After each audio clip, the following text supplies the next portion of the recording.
Here on YouTube tomorrow. So that's an encouragement to settle in.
Our opening words are by the Reverend Rebecca Parker.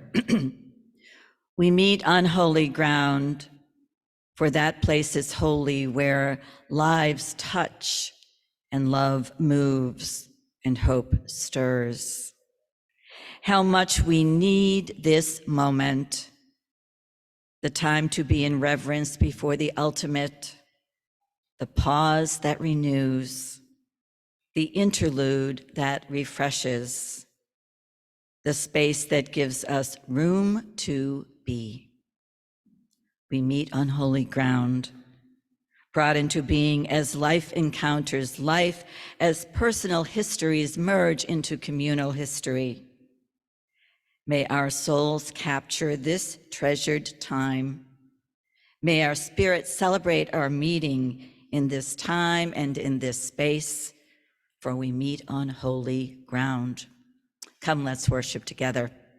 Please rise and body your spirit, and our opening hymn is number 219 in your gray hymnal. Please rise.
while Phil and Elaine light our chalice for us.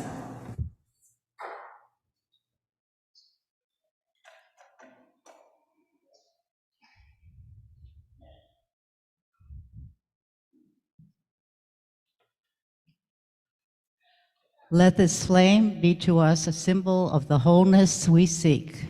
Its brightness dispelling gloom, lighting a path to faith and hope. Its glow reminding us of the sacred bonds that link us to all living things. Its radiance calling us to cast the light of freedom, justice, and peace upon all the world.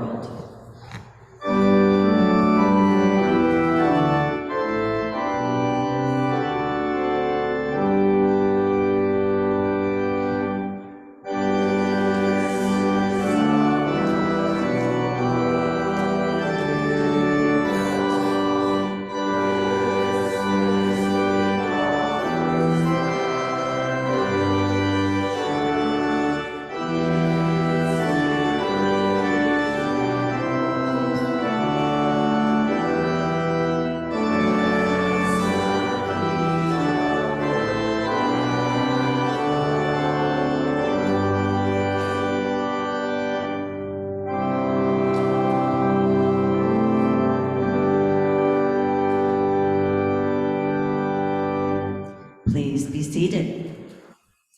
Good morning. Whoever you are, wherever you are on your spiritual journey for this 1 hour, you are part of this congregation and you are welcome. And as we begin, I want to acknowledge a very special guest to me, the Reverend Ken Reed Brown, the recently retired minister from Old Ship. Ken was at Old Ship for 35 years. And he's going to be meeting with some of our folks today about some kind of surprise. So I'm not interfering, but it's great to have Ken in the house. So what's that? Good to be here. Good. So before our young people leave us and go downstairs and do the fun things they're going to do, let's take a minute or two. And once again, let's raise the energy in the room. I invite you to say good morning to there must be someone that you don't know as well as you would like to in this room. We are a small remnant today, but there's got to be someone. So let's move about and say hello.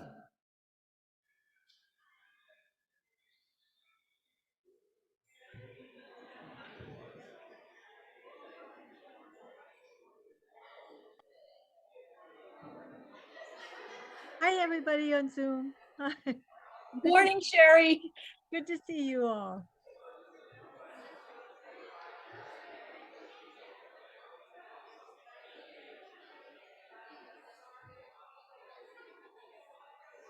Hi, Sarah.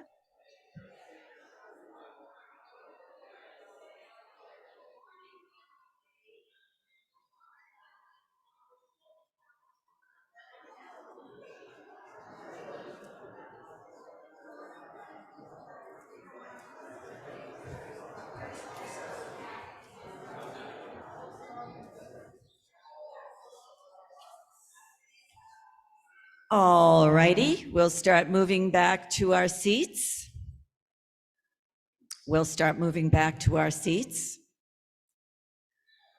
I remind everybody that we have food and fellowship right through these doors immediately following worship. And do you still have gallery up there, Dustin? All right, people in-house, let's say hello to our Zoom people. We sometimes forget to do that, and Zoom people say hello to the people in the house. Yay, it's good to see all of us here today. All righty, our young people are going to leave us and have a wonderful morning. So I guess we better shut that part off. Ed, will you give us a note and we'll sing our young people out.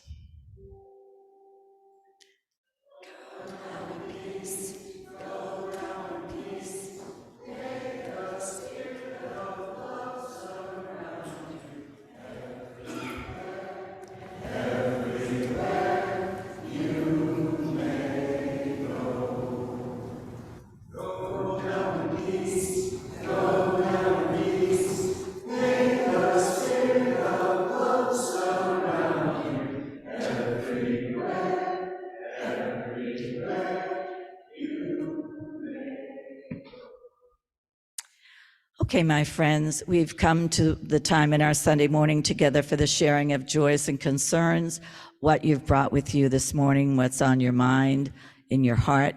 And I invite you as the Spirit moves to come to queue up in that aisle over there and either light a candle in silence or use the microphone so that we may all share with you.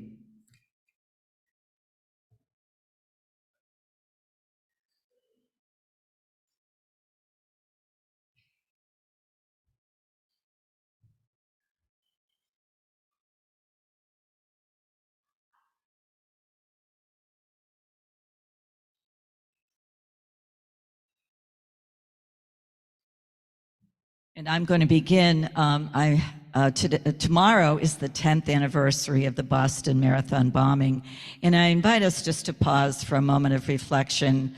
That day was such a horrendous day in the history of our city and in the history of our United States. So as we begin this time of bringing in joys and concerns, let's take a few moments of silent shared reflection and think about the folks whose lives were changed or lost on that day.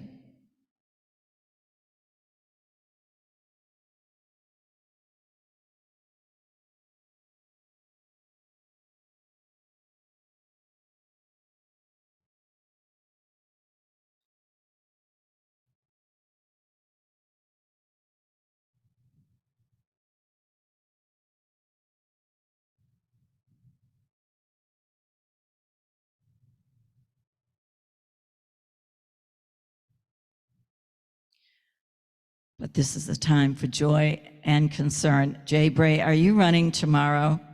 What number is this for you? 34. So I'm lighting a candle of joy for Jay Bray's 34th marathon.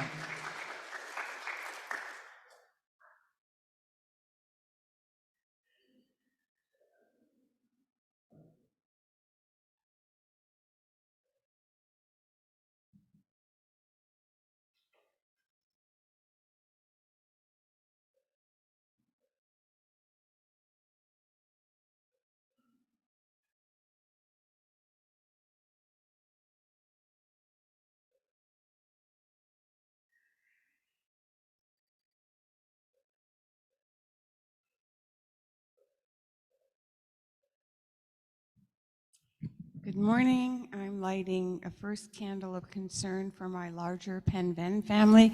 We lost two of our cousins to death in their early 70s in the last couple of weeks. And we're all pulling together with the realization that that's the stage that we're at in our lives now. And the other candle is for great joy. We had our older son and daughter-in-law and the two boys with us for a whole week. And it was great to watch them in the 44-degree water on Duxbury Beach this week. Thank you.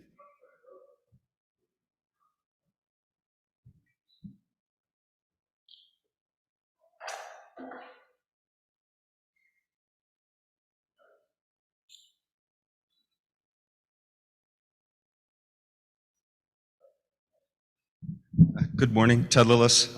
Two candles, one of joy and mild concern for our son Peter, who's landed in Japan a little while ago and will be there for a couple of weeks with three of his good buddies from high school.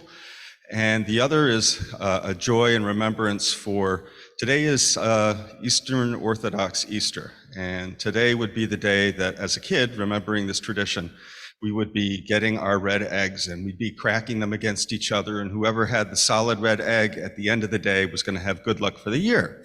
So I keep that with me. And then the other thing that I remember are the two things that we would say in Greek for Christ is risen, and yes, he has risen. That was Christos anesti and alithos anesti. So remembering that today.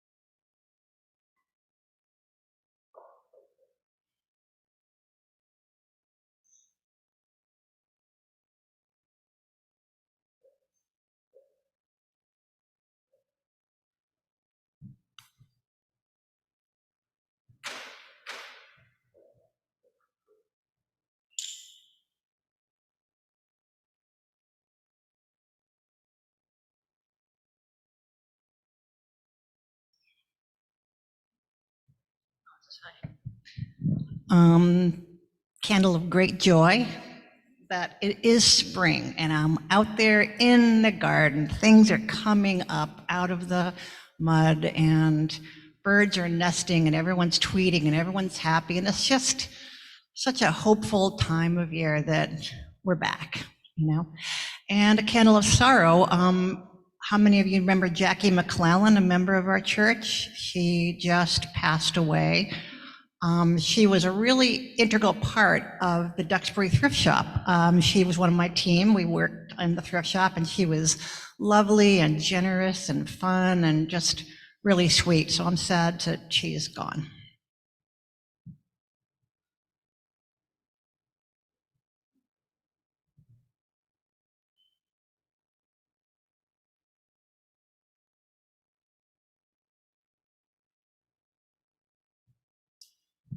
Hi, I'm Jim Hamilton. This is a candle of concern for Amy's brother, Jeff Knutson, who is back in the hospital and struggling with a serious diagnosis. And so please keep him in your thoughts.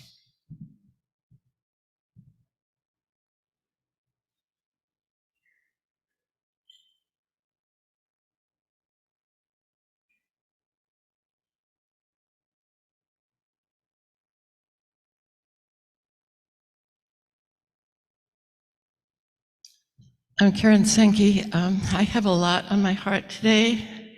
In the last few weeks, I've lost two good friends. Their names are Kathy Young and Ellen Ford. And 2 days ago, I visited my second cousin, I've always been very close to her. She's 96, she's in the hospital.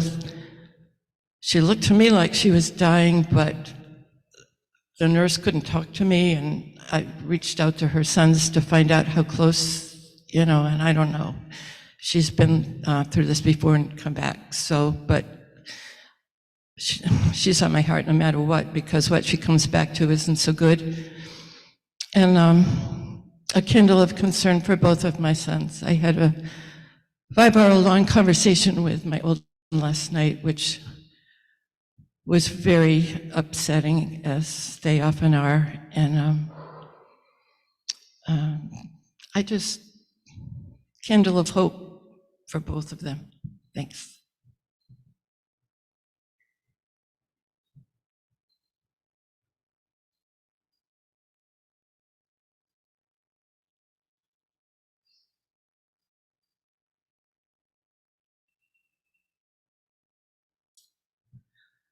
This is a candle of hope for our daughter Tamara, who is in Brussels and decided to go her own way after being for 7.5 years with her partner. And she's a very courageous young woman.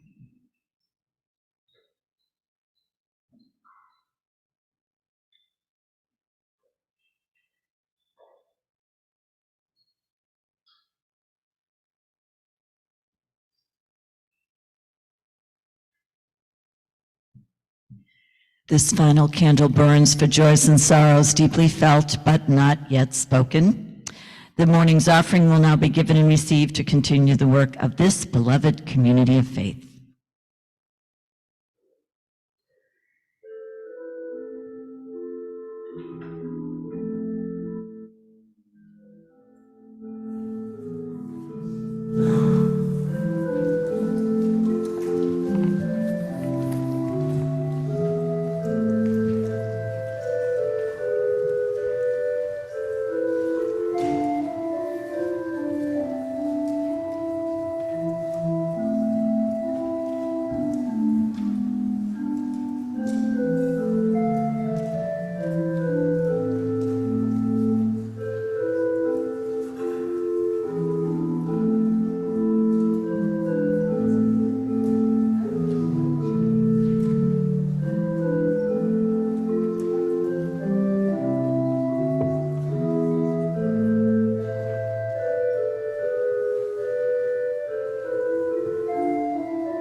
is an adaptation of a prayer by Salvadoran Archbishop Oscar Romero. He was a tremendous fighter for justice in his country, actually was assassinated several years ago.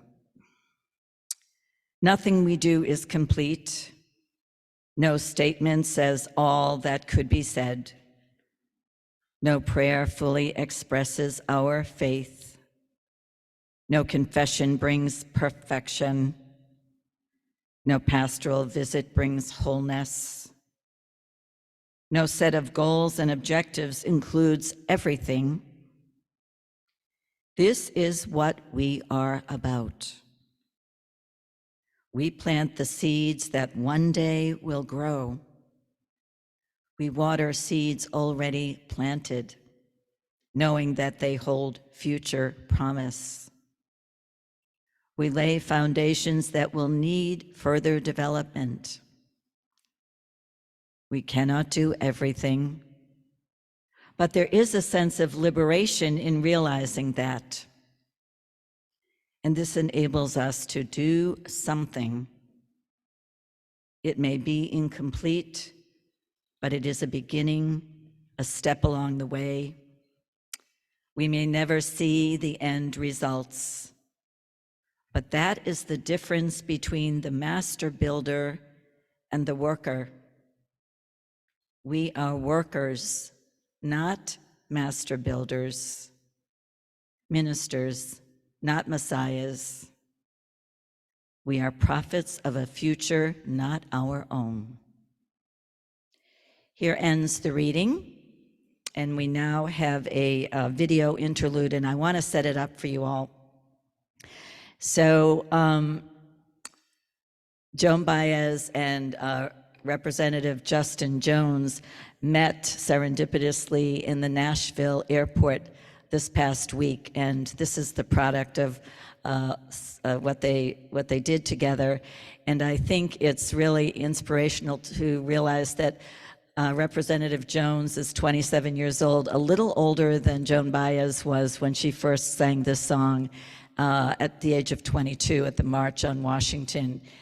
And I saw her on Steve Colbert the other night, and she was talking about the fact that it was hard for her to believe that that song that was so important in the civil rights movement is still important in today's world. She also said about those young men and the woman, what they're now calling the Tennessee Three. She said they took such great risks. You can't make real social change without somebody taking a risk. And maybe that's what's missing today. But these guys, they've already taken a risk and they've paid for it, and now they're just steady on, moving on. So I hope you enjoy. There are two songs here that these two sang in the middle of the Nashville airport.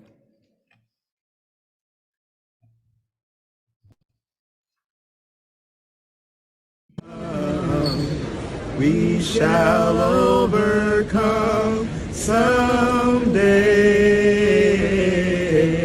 Oh, deep in my heart, I know that I do believe we shall overcome someday.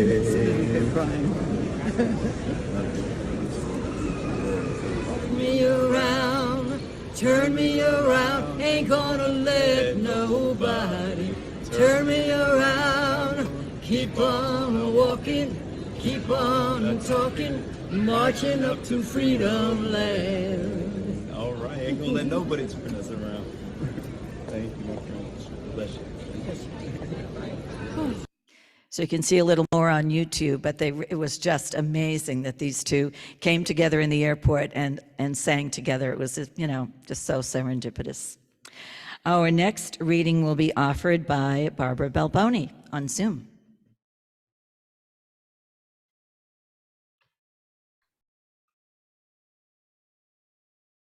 Now Moses was tending the flock of Jethro, his father-in-law, the priest of Midian, and he led the flock to the far side of the wilderness and came to Horeb, the mountain of God. There the angel of the Lord appeared to him in flames of fire from within a bush. Moses saw that though the bush was on fire, it did not burn up. So Moses thought, I will go over and see this strange sight, why the bush does not burn up. When the Lord saw that he had gone over to look, God called to him from within the bush, Moses, Moses. And Moses said, Here I am. Do not come any closer, God said. Take off your sandals, for the place where you are standing is holy ground. Then he said, I am the God of your father, the God of Abraham, the God of Isaac, and the God of Jacob. At this, Moses hid his face because he was afraid to look at God. The Lord said, I have indeed seen the misery of my people in Egypt. I have heard them crying out because of their slave drivers, and I am concerned about their suffering. So I have come down to rescue them from the hand of the Egyptians and to bring them up out of that land into a good and spacious land, a land flowing with milk and honey. The cry of the Israelites has reached me, and I have seen the way the Egyptians are oppressing them. So now go. I am sending you to Pharaoh to bring my people, the Israelites, out of Egypt. But Moses said to God, who am I that I should go to Pharaoh and bring these Israelites out of Egypt? And God said, I will be with you.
So, my spiritual friends, one of the delightful things about housing a synagogue downstairs in our children's chapel is the encouragement to learn more about the Jewish tradition. This past week, our friends who worship on our garden level, as we like to call it, celebrated one of the most important holy days in the Jewish calendar, Passover. Passover is a Jewish holiday that commemorates the liberation of the Israelites from slavery in ancient Egypt.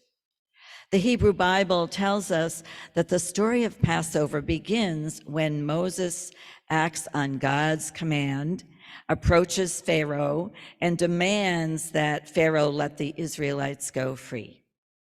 When Pharaoh refuses, a series of various plagues are visited on the Egyptians. Everything from the waters of the Nile turn into blood. There's an infestation of frogs and then gnats and then swarms of flies. And when God causes a deadly disease to afflict the livestock of the Egyptians, but Pharaoh still won't free Moses' people. So God continues to afflict the Egyptians and their animals now with painful boils and sores. And then comes this hailstorm that destroys all the crops and property. And then God sends a massive swarm of locusts that consume all of the remaining crops. And then God covers Egypt with a thick darkness for 3 long days. And finally, there is the 10th plague, and that's the worst: the death of every firstborn in Egypt, including Pharaoh's own son.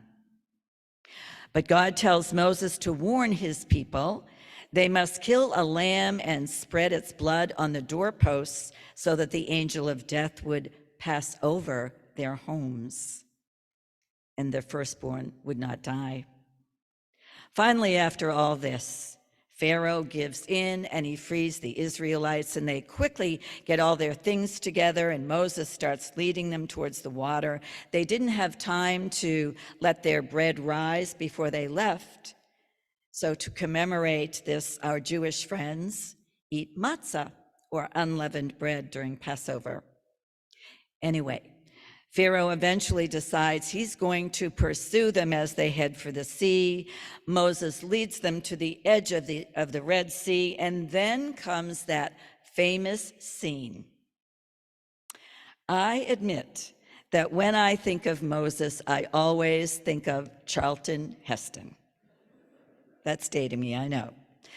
Charlton Heston with his staff in his hand, about to part the Red Sea. But that's exactly what Moses did. He divided the water for the Israelites to cross into the sea over to the dry land. The Egyptians followed, but the waters closed in and they all drowned. That's how the story goes. So my friends, most of us think of Moses as this amazing hero, some kind of superhero who stood up to Pharaoh and led the children of Israel across the Red Sea. It was also Moses who received the 10 Commandments and spoke directly with God face to face. And all these things are true in the book. But there is another side to the story. If you roll the tape back a little bit, Moses was anything but a hero. You heard a little of the backstory from Barbara's reading. One day, Moses was just minding his own business, tending his father-in-law's sheep, when all of a sudden he saw something that made no sense at all.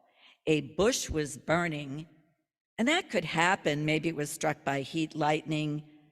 But what was really strange was that the fire did not seem to be consuming the bush. So Moses moves in to get a little closer look, and as he does, the story tells us, God calls his name out from the bush. Moses, Moses. Moses looks around and says, here I am.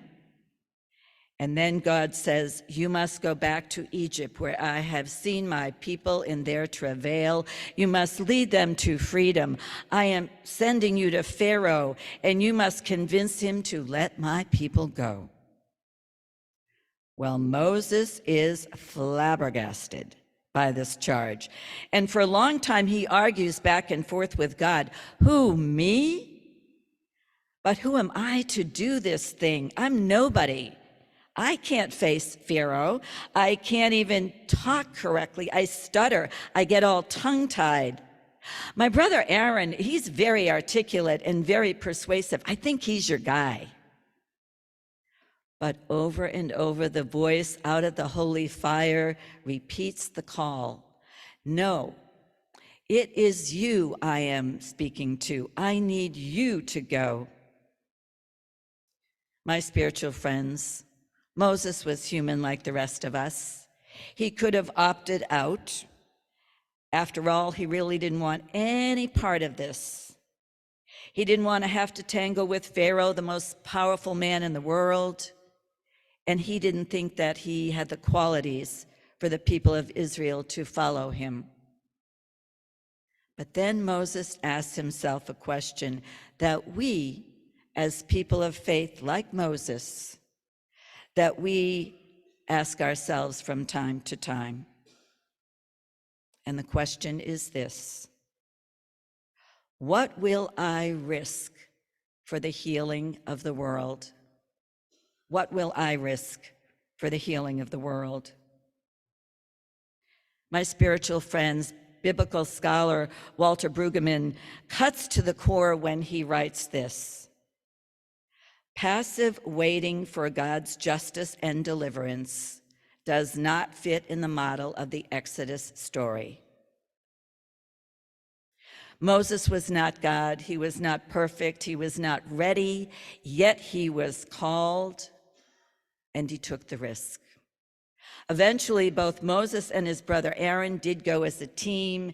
Aaron was the spokesman, and Moses provided all the leadership. Moses ends up doing something totally extraordinary. He ends up not only leading the Israelites out across the Red Sea, but also guiding them and forming them as a people. And he remained their leader and their prophet until his death at the ripe old age of 120. And by the way, Moses was 80 years old when he led the Israelites out of Egypt. So it seems like taking a risk doesn't have an expiration date, does it? Moses is called upon to do something that is too big, too frightening, something he doesn't want to face, something he feels entirely unprepared for, unfit to do. Have you ever had that experience? Have you ever been called to do something that seems just too big, too frightening, something you don't want to face? I'm guessing that some of those feelings may be what our friend, Representative Justin Jones, was feeling recently in Nashville. A young 27-year-old man who only had just begun his term in the state legislature 2 months before. I'm betting he was a little nervous when he led those protesters in that chant in the chamber of the Tennessee House, urging gun reform after that yet another mass shooting killed 6 people at a Nashville school. Passive waiting for God's justice and deliverance was not going to work for this young man, for Representative Justin Jones. He heard the call for justice, and he took the risk. My beloveds, whether from a burning bush or from that still small voice within you, what are you being called to do for justice, for love? How are you called in large or small ways? How are you called to help bend that arc of the universe a little closer to the world that we all dream about? Will you take the risk and follow that call? As many of you know, I have heard my next call, and I'm following. Beloveds, my faith tells me that people are inherently worthy and dignified and valuable. My faith tells me that Black lives matter, that trans lives matter, that pregnant women's lives matter. My faith tells me that we are all interconnected, part of something much, much larger than our small selves. My faith tells me that everyone is in, and every person is worthy of love. My faith tells me that we must do the work, take the risks to create the beloved community right here on earth. And my faith tells me that a better world is possible. So early this summer, I will be heading to the promised land of Florida. I hear there's a pharaoh down there that's leading that state. Get my drift? Maybe I'm putting on my lawyer's hat once again and maybe stirring up a little good trouble and maybe bending that justice arc a little bit. And after I'm gone, I know that First Parish Church will continue to be a prophetic voice in our community. You will continue to explore ways of growing your numbers and making this place an even more welcoming place for everyone who wants to be part of it. You will discern together how you want to nurture your spiritual journeys through religious education and programming and staffing.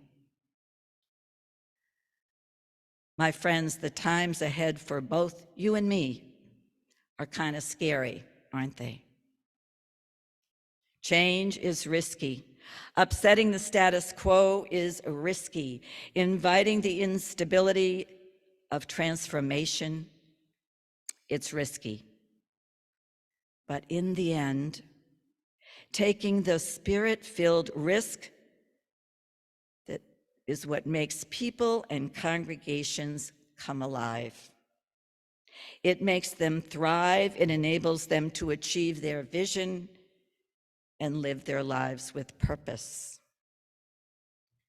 And so my message to you all this morning is this one. Let's you and me be like Moses. Let's take the risks, let's keep the faith, and as we create these new paths under our respective feet, may we be a beacon of hope for those who are struggling and despairing. And may we be a source of inspiration to those who seek to make a positive difference in the world. We are workers, not master builders. Ministers, all of you, all of us, not messiahs. We are prophets of a future not our own. May it be so for you and for me. Amen. I now invite you to rise in body or spirit. Our final hymn is number 220 in your gray hymnal. Please rise.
So our benediction are these words in honor of the baseball season having begun. We won't discuss how the Sox are doing, but baseball season has begun.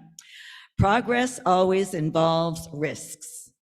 You can't steal second base and keep your foot on first.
Until we meet again, may you be blessed. Now go be a blessing to the world. Let's grab some coffee.